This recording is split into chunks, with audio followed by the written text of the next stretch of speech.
মাই হাবিবি তার বিষয়বস্তু আছে দিনী জ্ঞান বিষয়ে। আমি তাকে মঞ্চে এসে সুন্দর করে বক্তব্য রাখার জন্য অনুরোধ করতেছি।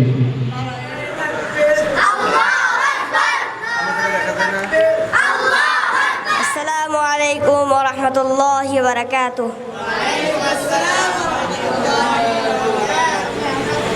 বিসমিল্লাহির রহমানির রহিম। সমস্ত প্রশংসা সেই আল্লাহ তাআলার জন্য, যিনি সমস্ত সৃষ্টি জগতের প্রতিপালক। দুরূদ ও সালাম বর্ষিত হোক আমাদের প্রিয় নবী হযরত মুহাম্মদ মুস্তাফা সাল্লাল্লাহু আলাইহি ওয়াসাল্লামের উপর, যার মাধ্যমে আল্লাহ তাআলা আমাদের হেদায়েতের পথ দেখিয়েছেন। আমরা আল্লাহর শুকরিয়া আদায় করি, যিনি আমাদের ইসলাম ধর্মে দীক্ষিত করেছেন এবং রাসূল সাল্লাল্লাহু আলাইহি ওয়াসাল্লামের উম্মত হিসেবে কবুল করেছেন। আসুন আমরা সকলেই আন্তরিকভাবে আল্লাহর প্রতি কৃতজ্ঞতা জ্ঞাপন করি এবং তার প্রিয় রাসূল সাল্লাল্লাহু আলাইহি ওয়াসাল্লামের ওপর দুরূদ পাঠ করি। সাল্লাল্লাহু আলাইহি ওয়াসাল্লাম। মারকাজুল ইসলাম নুরানী হাফেজি মাদ্রাসার কর্তৃক আয়োজিত আমাদের সেমিনার সম্মানিত সভাপতি, শিক্ষকবৃন্দু ও আমার ছাত্র ভাইয়েরা সবাইকে আন্তরিক শুভেচ্ছা, অভিনন্দন। আমার আলোচ্য বিষয় দ্বীনি জ্ঞান সম্পর্কে। দ্বীনি জ্ঞান যা আমাদের আল্লাহকে সঠিকভাবে চিনতে সাহায্য করে। দ্বীনি জ্ঞান ছাড়া আল্লাহর পরিচয়, গুণাবলী, একত্ববাদ ইত্যাদি জানা যায়। এই জ্ঞান মানুষকে শিরিক ও কুফর থেকে রক্ষা করে। দ্বীনি জ্ঞান কুরআন ও হাদিস বুঝতে সাহায্য করে।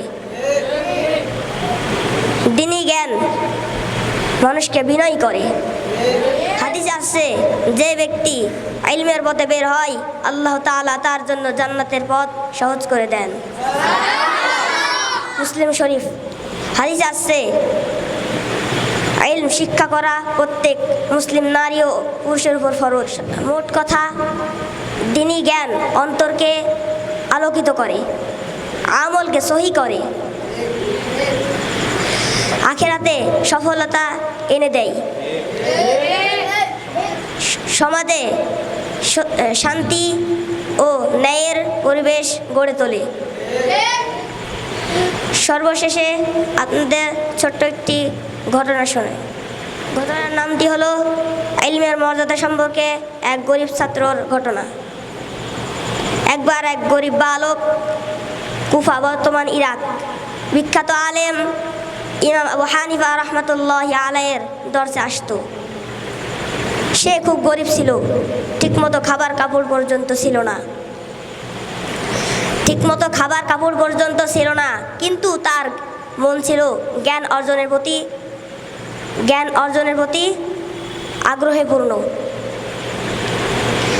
একদিন ইমাম আবু হানিফা তাকে জিজ্ঞাসা করলেন, তুমি প্রতিদিন আসো, কিছু লেখো না, তোমার খরচও নেই, তুমি কেন আসো?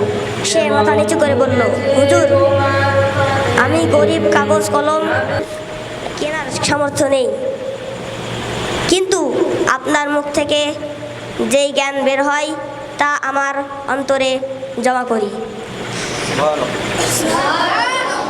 ইমাম রাহমাতুল্লাহি আলাইহি কেঁদে ফেললেন।